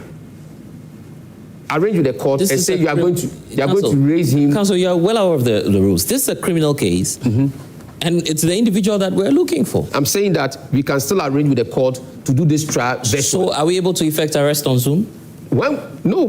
When we get to where there should be an arrest. Now with the extradition, I'm not trying to arrest. Are you not then giving? No. Giving the individual. The trial is different. The trial is different. I'm saying that. I get that. You take him through the trial. Yes. Let's see that every day or 2 days, 3 days. Yes. Ken's court date. He's in court. Yes. Whilst we are raising him via Zoom, they can even telecast it. I'm telling you that can you effect arrest on Zoom? No, that is after he's found guilty. He's not guilty yet. I get that. But don't go to. See, we are educating the people. Don't go to the arrest. I'm saying that it's a process. The arrest is a possible outcome of the trial process. No, he can be in court and still decide not to speak. I know that. But I'm saying that the arrest is a possible outcome of the trial. No, so, what you are not doing is that all the complaint as a country, we are complaining that we are not seeing anything. Yes. Now, from the trajectory you are moving to, now you are moving to issues of arrest. I'm saying that to help this country to understand that the AG is doing something. Let the AG ignite the process by the virtual mode, where we can see that Ken's trial has started. Okay. Ken will come to court. Where is he coming to court? If it's on Zoom. If it's criminal court 4, if it's criminal for court 4, the date will be there. The court will sit. The judge will sit. Attorney General will be there. the accused person will be raised on Zoom. Is that the trial I'm not saying it's new. It's not new. Even the Supreme Court in 2020 raised Rojo Metelunu on Zoom. But that was, and he gave evidence. That was not a criminal trial. It doesn't matter. It's a trial. It's a trial. It's a trial. That was an election petition. No, is it a trial? Is it a trial this country is looking for? Or we are that was an election petition. Or we are okay with the excuses that Counsel, you know the difference and you know the implications. No, the difference. There was an election petition and there is a criminal trial. Please, there are two different. Please. A trial is a trial. There's a civil trial and a criminal trial. Every trial is a trial. Yes. I'm saying that as a country, all this expectation we are putting on the Attorney General, is it a trial? Is it a prosecution that should start that we want, or excuses and justification? Okay. And I'm saying that if we want to prosecute Ken, the Attorney General, if you want to be seen working, he can use the conference mode trial system, where Ken Ofori-Atta has a court date. When that date arises or comes, they go to court. The parties are in court. The judge will call the clerk will call the case. Attorney General will be there. Then Ken will be raised on Zoom. Then Attorney General will start the trial. Let's see that he's starting the trial. But these excuses and these other issues, it's not giving us. What's Ken hiding from? I mean, he's now hiring lawyers. We are told by the AG. I mean, if you were a former finance minister of this country, one of the longest serving. I'm not saying he's the longest serving, by the way. Is the longest? No, 7 years. I mean, no, Kwesi didn't do 7 years. Oh, but he's from been the longest. PNDC. They add all from PNDC to. So he's been. We'll check, but I think in the history of the country. Okay, whatever the case, even if it's the longest in your view, then why is he running away? I mean, okay. So before that, let me just give this analogy. Yes. You have your players from Kotoko going to play in with Real Madrid. Then your key defender is saying that, hey, I'm going to play with Mbappe. It means he has conceded defeat already. Because our Attorney General is telling us that he cannot even win against those lawyers. He hasn't told you. I'm even so up. But if you hold a press conference addressing the nation and you're telling the nation that the man has hired top-notch lawyers, you expect him to just go for any lawyer so that he can lose. The overarching intention of this government is to put Ken Ofori-Atta to jail. That's all they want.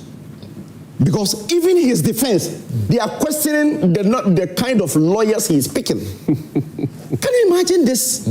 Let me just someone is going to court on a trial. Just a minute. Then you are telling him that no. Rashid Tanko Computer will be coming to you shortly. So just be on standby for us. Yes. So I'm saying that you are putting someone before a trial. The person goes and gets his lawyers. Then you are addressing the nation, telling the nation that he has gone for top-notch lawyers. It means you can't match them. If Ghana is going to lose the case. If Ghana is going to play Argentina and there's Messi in there, it doesn't negate his standard. If you say that is why he's one of the world's best players. If you have your watertight case, you're not afraid of any lawyer. Why will you even talk about his lawyer? If you have a watertight case that you know that you'll be able to really get conviction, why will you talk about his lawyer again? Present your case. You see, this government will not be able to do 5 successful prosecution. 5. Looking at the snail pace that they are going on now. They have 27 months, you are a lawyer, 27 months of legal months before 2028 elections. Oh, really? Yes. So you're counting down. You're happy as the NVP that the time should run It's not that we're happy, but I'm saying that they have this. They said that the economy was criminally managed. They have sent a few cases to court. They are all at case management level. The only case that is under prosecution today is the Rubohe, just one. Out of the over 200 that Okujeto and others had pointed out. That's why I'm saying that looking at the snail pace that they are going on, that is the reason the Attorney General will always come and address a press conference, just to assuage the feelings of those who voted for them. Because they told them that Ghanaians they are working. Because this is the first time an Attorney General is addressing a press conference. He has addressed more than 10 press conferences. To announce that he is going to court, have you ever heard any press conference from any Attorney General announcing that I'm going to court? But Godfrey Dami has always provided reason. He never addressed any press conference. He never addressed any press conference to say that I'm sending someone to court. He's never Not even Martin Amidu, not even Betimult. Almost all the attorney generals in this country had never addressed a press conference to say that I am going to court because of 1, 2, 3, 4. But what is wrong if we have a Minister of Justice that comes to the people of Ghana on the there's come and tell us about the opponent's lawyers. The opponent's lawyers you're talking about. The opponent is going for top lawyers and so on. It means you have trumped up charges against them. Into the eyes of when my sister Janet once said that if she were his relative, she would ask him not to come. Because I recall. He was on this show. Yes, you see, because I now side with her because everything in this government points to the fact that they just want to arrest him, bring him into this country, and persecute him.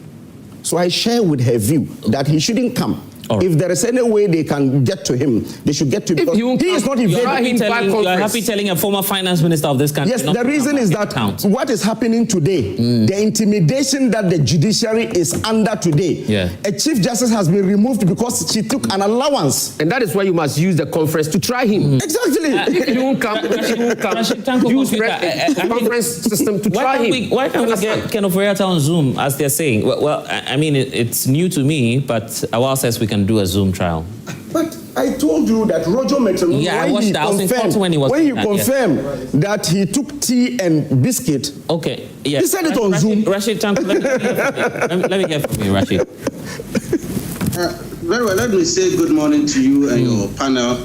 And let me apologize for joining late. I was a bit tied up with some other activities. Let me apologize to them. I'm sorry. But, well, you see, Ghana is a very beautiful country. It's a country we love. We all love Ghana. I mean, both the ruling and then the opposition. We all mean business for the good of this country. But we must face it. You see, when political power is given to you, it's just the resources of the state which has been entrusted into your hands. To see how you can manage it for everybody to have his or her due. That is the essence of governance. The people must enjoy their fruits of their labor. But when the resources are given to you and you dissipate it, you misbehave with it. And because you feel that you have rubbed shoulders with the people and want to get away with it, and you don't want to be accountable to the people, and you think you can run and seek refuge somewhere, look, crime has no expiring dates. That is one thing people should know. We will make sure that all those who have dissipated state resources will be brought before the law court. Lawyer, justice. Lawyer Wayo Ganamanti is asking why the Attorney General is telling us that someone has gone in for top lawyers. He feels it's just part of conceding that, look, you don't even have a case in the first place, so why would you go ahead and be announcing all of that? You see, governance is about getting the people along with you. Let them know what is going on.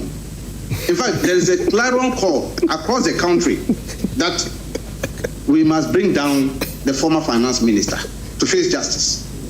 Because it's a serious matter. I don't know whether you have, the last time, have you visited that supposed cathedral? Have you visited that place? Go and see. You weep for this country. You weep for this country. Somebody, carelessness has led us to lose almost $58 million. Go and see. The most expensive hole you can see in the whole country, in the whole world, not even Ghana. And yet, you think that we should fold our arms? No, that's not what I'm saying. But if you're feeding that into the kind of promise you made, they're pointing into the quote that, for instance, the majority leader made just last night, saying that the country was criminally managed. You made promises. You said there was going to be Operation Recover All Loot. You were going to hold people to account. It's already a year. That's what I'm saying. But they have run away. They are now fugitives. A lot of them. All the people in the oral report, or which one? Some of them. Those in the oral report, some we have arrested and they are facing the music in court. Others have run away. We are pursuing them. Who has run away? In fact, the issue of the former finance minister, extradition notice has been sent to the U.S. authorities. He is battling it over there. He doesn't want to come. And I'm not surprised my good brother, Awal, is insisting he shouldn't come. You see how they are. These are the You feel he's the one feeding. You feel he's the one feeding information to Ken not to come back. But he just said it there. He said he just said it. That's right. Awal is the one behind that. Yes, that one I agree. He can't fight that. See, my brother Awal is there saying it. Yes, he's here. He thinks that the man should not come. Yeah, Awal, you're the one telling cannot come. So what is it doing? Is it not abatement of crime? What he's doing? But don't you know that it's an abatement of crime? He said you are abatement. You. The lawyer he has not committed any crime. Ken has not committed any crime. He has not even been charged. That is what we should understand. He has not committed any crime. He has not been charged. You have your day.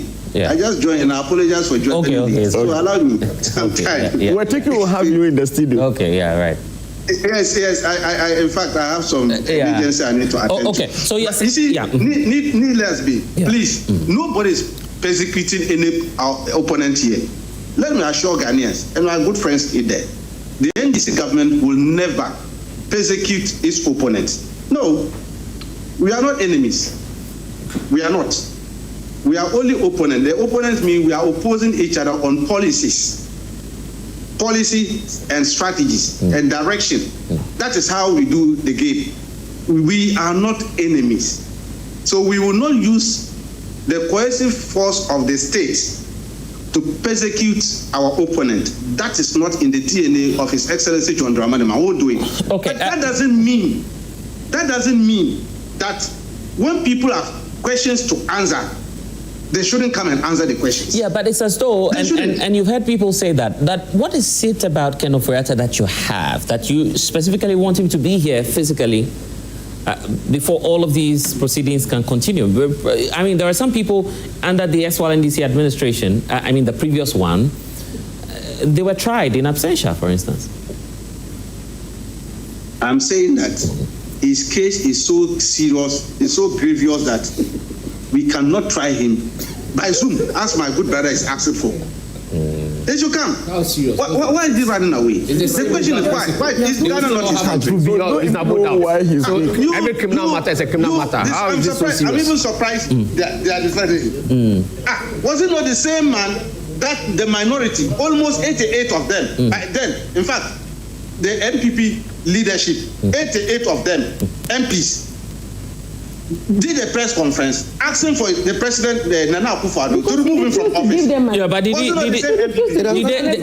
was there any point in that press conference where they said Ken Ofori-Atta had committed any crime? No, he said he refused to give them money to At that time, why were they asking for his head? They said the country had lost confidence in his leadership. That was what they said. And I'm saying that because they lost confidence in his leadership, they knew what he did. They knew that he was bringing the country to its knees. His policies. Do you know that due to Ken's recklessness handling of the economy, our old fathers, grandfathers, grandmothers, in fact, Janet's grandfather was part of them. They went on demonstration for their money. Wow. Haircut, haven't you seen them? Have you ever seen it since your life in this country? Have you ever seen old men going for demonstration for their own money, their hard-earned money? They picketed at the Ministry of Finance. Where was Awol and Po? Is that why didn't they see that? The former president, Nana, this line of submissions and arguments doesn't help. Look at this. Can you imagine? The fallacy is too much. He's still on a campain mood. Diverting issues, it's not right. Let me, Mama, come Okay, all right. I am saying that the former president, President Kufuor, did you hear his interview recently? Did you hear what he said? When he was making reference to the DDEP, he made reference to all that. Maybe send him to the political story. Your own report, the report that you wrote after you lost the election, Professor Makukwe reports and all that. Haven't you made copious reference to Ken behavior and the DDEP? What was it meant for? Now, they made reference to what was it meant for? Now, so all these things that we are talking about, it's important. I am saying that we are in office currently. The NDC is in office. All right. And we are monitoring and seeing things. It has given us enough warning that look, if you misbehave with state resources, tomorrow you face the music. Okay. It's not for you. Yeah, all right. And we've heard that from you must make sure that the people benefit from their labor. I agree. They must benefit from it. And then now that we are seeing this, I entreat Awol and his group, please, they are not being persecuted. They should come and answer questions. They were given the mandate by the people, and the people are asking them to come. Okay, a lot of accountability questions here. Because of these things. Okay. And these are the things we are talking about. In another case, you spoke about Galamsey. Let me just land on that one. We promised the good people of Ghana that we're going to repeal the airline. We have succeeded in repealing the airline. Campaign promise has been achieved. Okay. We promise and we deliver. And I'm saying that, my good brother, that thing has been repealed. Nobody can go near forest cover or water bodies to do. Okay. Anybody who tried it, they will see the force that the NC government will unleash or touch. Rashid Tanku, nobody's going to do that. Yeah, I get that. Because of time, let's hear from you, Ivan. And I come to, yes. I think that watching from afar, I'm very much enthused about the flame in Ghanaians demanding for accountability. Because it's quite an obvious reality that Ghanaians want to see the back of criminals who take advantage of political power to plunder the state, suffer the consequences for it, so that we are able to establish the conventional red lines that going forward, politics is not an avenue for people to come, steal, make money, and then go away. The whole essence of governance is to ensure that we provide and secure the welfare, the collective welfare of the people, so that we can advance economically, socially, whichever aspect. That is the whole focus. And on this particular AG matter regarding the many press conferences, I think that if you look at Attorney General, he has a dual role as an AG and as a Minister of Justice. And as an agent of government, you have a responsibility to inform people, let them know the state of play. Because governance, more or less, isn't some kind of a shrine where few people go in, do things at the blind side of the people. You need to let people in to understand what is happening. So with the many press conferences, I think it's a way of letting the people know the state of play, how proceeding, because over the years, people have complained about the fact that they are very often left in the loop regarding some of these things. So it's a way of clearing the issue for people to understand that this is the state of play, this is what we are doing. And regarding the extradition of Keno Foretta, I am very angry that people are not pissed that Keno Foretta has decided never to come to this country. But now we are washing the blame. In fact, Janet was here some time saying that it's very she will advise Keno Foretta and their family that don't allow the man to come back. And it's very shameful and very embarrassing to sit on TV and make such pronouncement when somebody who has been accused of having committed crime to come and answer for his crimes. You may be exonerated at the end of the process. If you know you've done nothing, I don't know what is preventing him from coming over to this country to answer. Because your insistence on staying will give credence to the fact that you are guilty of what you are being accused of. Initially, he started by playing the I am sick card, and the benefit of the doubt was given to him. He wrote a letter on several occasions to the special prosecutor, giving him tacit assurances that he will be coming May, he will be coming. Now, we've gone past all these dates. At this point, people are not talking about he's sick, because many people have seen him trekking on the streets of America, which means he's a bit stable, whatever. But I am not sure, I'm a nurse. I know people who are immobilized, people who cannot move. You understand? His situation is a bit different from. So if Keno Foretta is not afraid of anything, I see no reason why he should not, because even the former President Akufo-Addo is in the country. Dr. Bawumia is in Ghana. Has he been prosecuted? Has anybody taken anybody to jail? You understand? So you see, let us build confidence in people. Like I told you, he doesn't see why you be saying, well, he's hired top lawyers, he's free. No, it's by way of... And even trying to call upon him to come. It's not, it's not our duty as citizens to worry why he wants to get out. Really? It's the duty of the Attorney General to prosecute a man who is being... And see that is what the law is. Don't you don't know why he's not coming. Why is he afraid he doesn't want to come? Okay. Is that the issue? That is the issue. He has a right as a former. Please, can I give it as somebody who has been entrusted public duty in this country, don't you think he has a moral obligation to come to this country? That should be the start of the argument before we start blaming others. He has a duty to come to this country. So the fact that he's reneging on that particular duty not to come That is a conversation we can When have. the man thinks that he comes and you are coming after him. Oh, coming after who? The man is weighing his interest. No. I am come for you to come after me. I am coming after who? Come after who? If you know you've not done anything, who is going to prosecute you? We are not living in a banana republic where somebody can just be bundled and thrown to jail.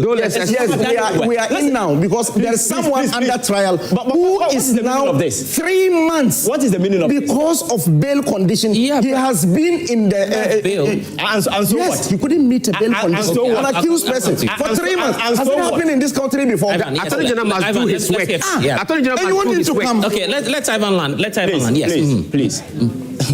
So an accused person is the fact of the matter is Ken Ofori-Atta must come on his own. Refusing to come. Yeah, the Attorney General extradition. That is why the doesn't come in the next 4 years. Extradition is very, very important, and that is why the process have been activated. And you see, I went to social media and I saw a certain trend. Yeah, guys, Ivan has the floor. I went to social media and I saw a certain trend. No, I saw a certain trend. People were asking that Abu Trika and others who have committed fraud should be exchanged with Ken Ofori-Atta.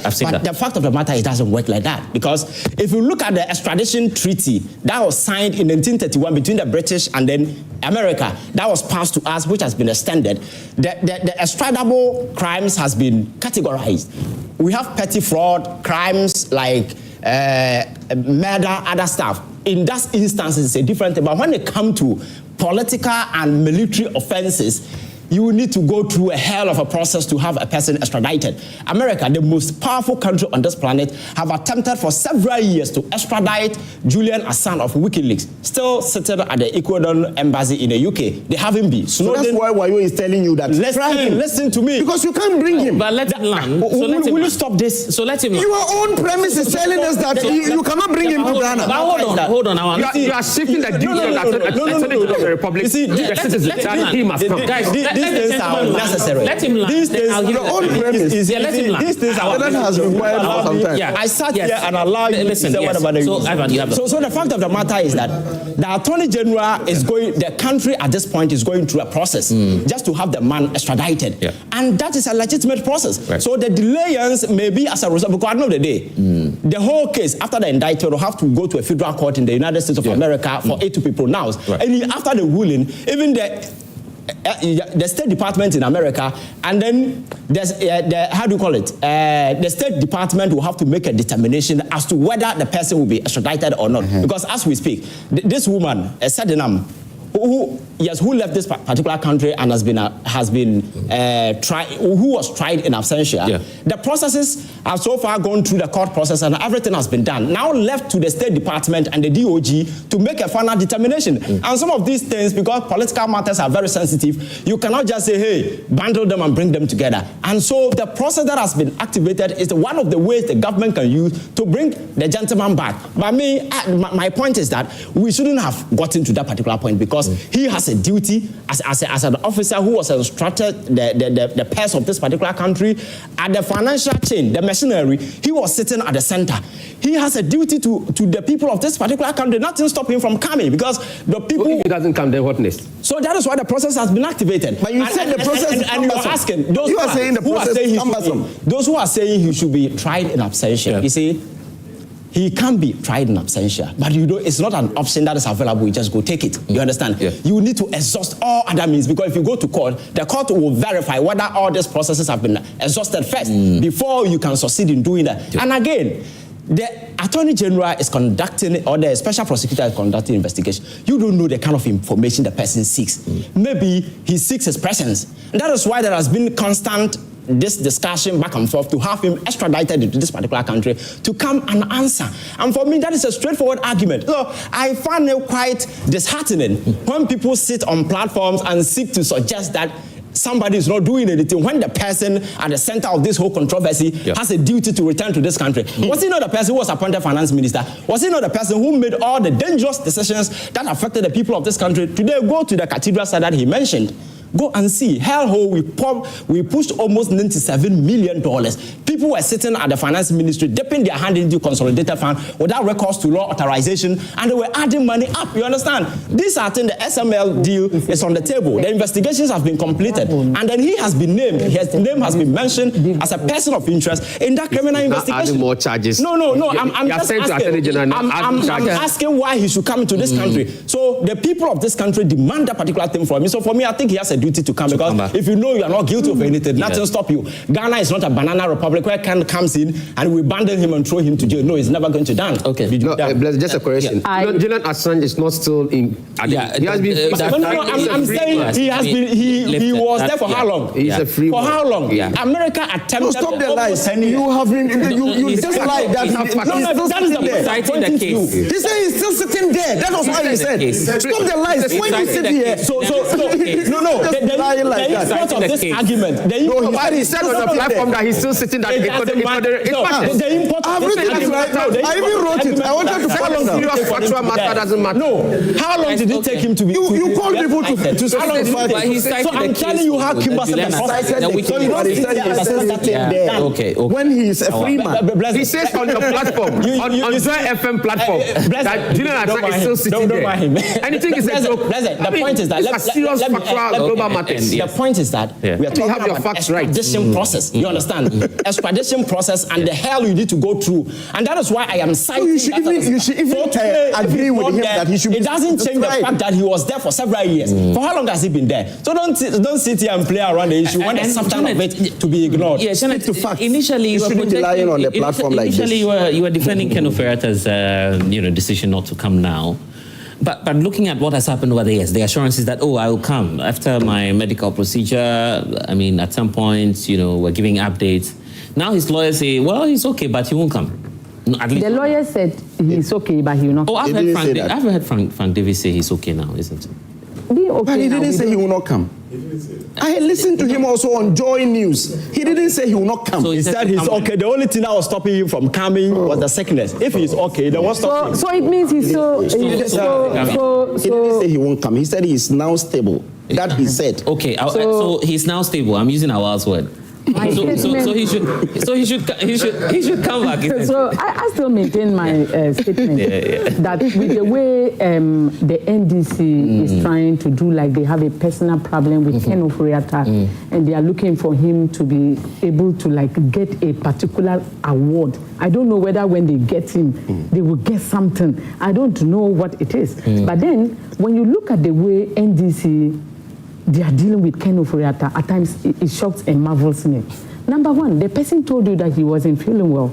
Then the person told you that I'm ready to give you a Zoom meeting because still. But you agree with the Zoom meeting, Janet? In total. What is wrong with a Zoom meeting? If I have a problem, number one, did Ken Ofori-Atta steal NDC any of their personal money? I'm asking. So it's not personal. You don't have money for Ken Ofori-Atta to steal. It is Ghanaians' money. It is not the 6 million people that voted for youth money. It is the 35 million Ghanaians our money. Don't take it like a silver cup and carry it and be doing like you are fighting corruption when you have no moral right to even talk about corruption. The same Attorney General who is talking about Ken Ofori-Atta have been able to give nolli prosequi to people who owe about 10 billion Ghana cedis. Go, and you are following Ken Ofori-Atta for 1.4 billion Ghana cedis. Hey, Janet. Is that not it? Is that not true? So, isn't it shocking that a particular Attorney General... We're talking about Ken Ofori-Atta's case here. Why are you comparing it to something? No, I'm not comparing to anything. I'm saying that to me, it is so... I'm being so... it's righteous indignation in my life that I will see NDC people doing like they have any moral right to fight corruption. You are not fighting corruption. You are those who shield people who are corrupt. The only reason why you are following Ken Ofori-Atta is because he's an opposition person. He's not a member of your political party, and this is witch hunting. If it is not witch hunting, take that Zoom meeting that he offered. Do your Zoom. What's the difference? Okay. So the difference is... If you bring Ken Ofori-Atta here and he does the meeting in person, how would that change from what you say on Zoom? So why are you not persecuting? Why are they not persecuting? That's the point. They are not interested. No. They are not stable. NDC is not interested in persecuting Ken Ofori-Atta. They want to use him as a euphoria to hide their incompetencies in Does the NDC has a political party? Oh, please. Are you a member of the NDC? No, I'm asking if why are you jittery when they I'm asking if a political party they were can prosecute talking- because Okay, please. When they were all talking, I kept quiet. You see, the problem is NDC and PP. That's why we are saying that. Yes. The next party Ghanaians should be looking at is the CPP. The only reason why Look back to the the only reason why Ghana we are having a problem is because the NDC is trying to shield their incompetences when it comes to executing their promises by talking about Ken Ofori-Atta. Okay. Because Ken Ofori-Atta should not be the only issue. Do you know that So if you served, the Auditor General, are you saying that if you've served as finance minister for that long, yes, even on the basis of and I'm not feeling well, and I'm somewhere. But you just told us, Awal just told us he's stable. No, he's stable. Being stable doesn't mean that in the hospital, when they say a patient is stable, it means you will not die. That's what it means. Yes, but, any doctor. but you are not well. When they say you are stable, it means that you are off. Yes, listen, when they say you are stable, I'm also a health administrator. Look, in the health hospital, when doctors say that he's stable, it means you won't die. In fact, they have been able to manage you will not that they have managed to remove. You will not. No, the red line that would have caused you death, they have been able to stabilize that. Yes, maybe you are out of a critical condition. That is what I mean. Yeah, so if it's not critical, it's not critical. It can now come home. But when they say critical condition is out, you can still be on oxygen. But that critical condition, you are out of it. Do you understand? So medically, when a medical doctor tells you that the person is stable, it doesn't really mean that the person can jump, can walk, can pick a flight and come over here. And more to the point, the NDC, is it something that is happening today? Is it like something that is spiritual? Do Zoom meeting. We Ghanaians, we are saying that do Zoom. And then they kept on saying that. And Ghanaians are saying that. I'm a Ghanaian. I don't want do Zoom for So we've had former president. Former President Nana Akufo-Addo tell his own appointees that look, stay and account to the people. Yes, they have stayed. Those who have stayed, look at the treatment that is meted out. What treatment? And I heard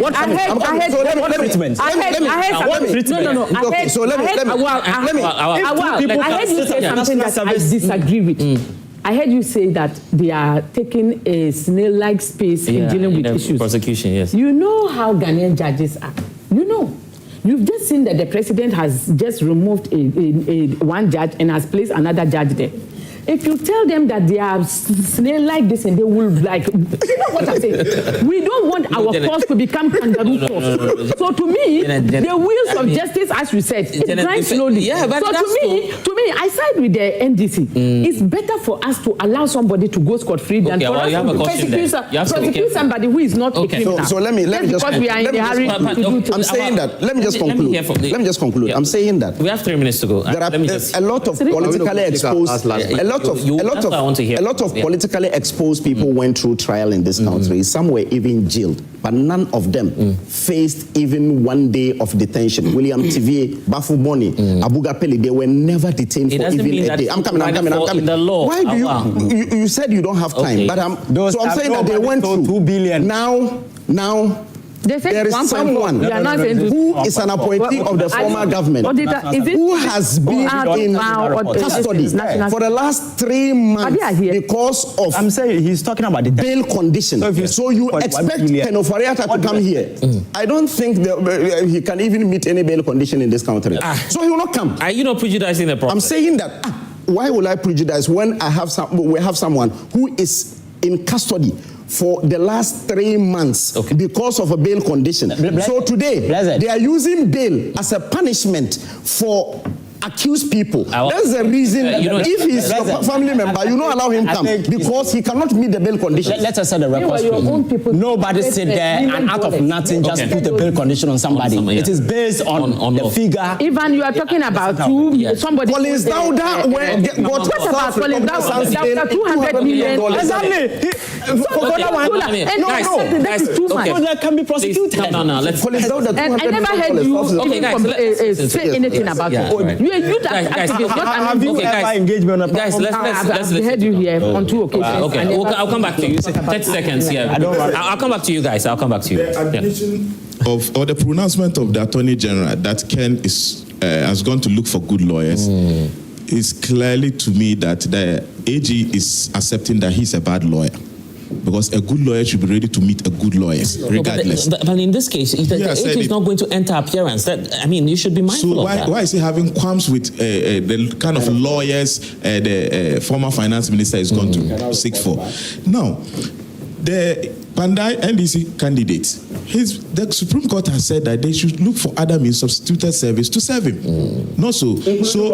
Including yes. So if Ken is not coming, and then it's not against the law that they can use social media to commence trial, I don't see why we are still holding on to having him in person. To have him in person. Now, isn't it surprising that the Attorney General that has told Dr. Dufo to take over 2 billion of our money as part of 60-40% negotiation is chasing meager amount of monies, making press conferences, accusing people. You see, the difference about this Attorney General is that he comes to organize a press conference and tells Ghanaians that the kind of evidence I have is shocking. We are tracking things, and if you see it, you'll be amazed. Already prosecuting you, pitching the person or the accused against Ghanaians, and that is very bad of him because these things are supposed to be done in the court of law, and he should go there and battle and stop the numerous press conferences. That's the case. Jata, our time is running out. Jata, I now come to you. 30 seconds. 30 seconds. Yeah. Thank you very much, Blessed. So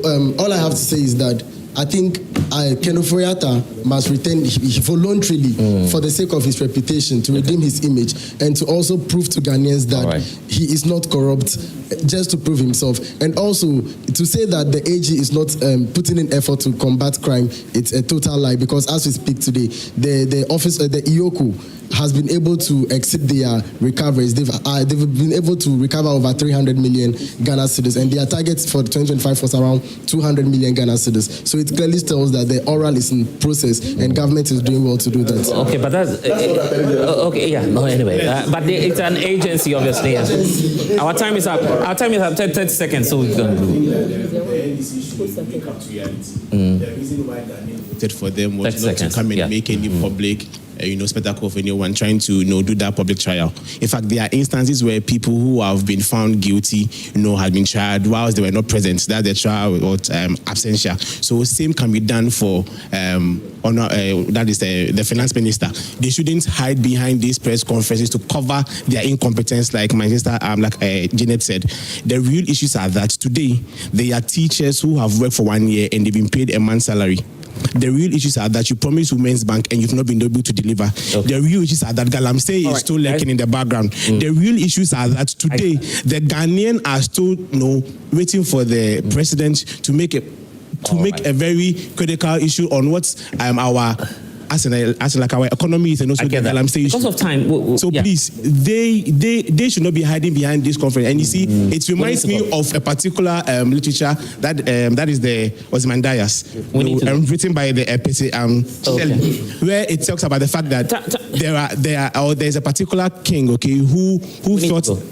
Oh, bless, I need to make my first. I know. But for the sake of time, Rashid Tanko, 30 seconds for you, so we can wrap up.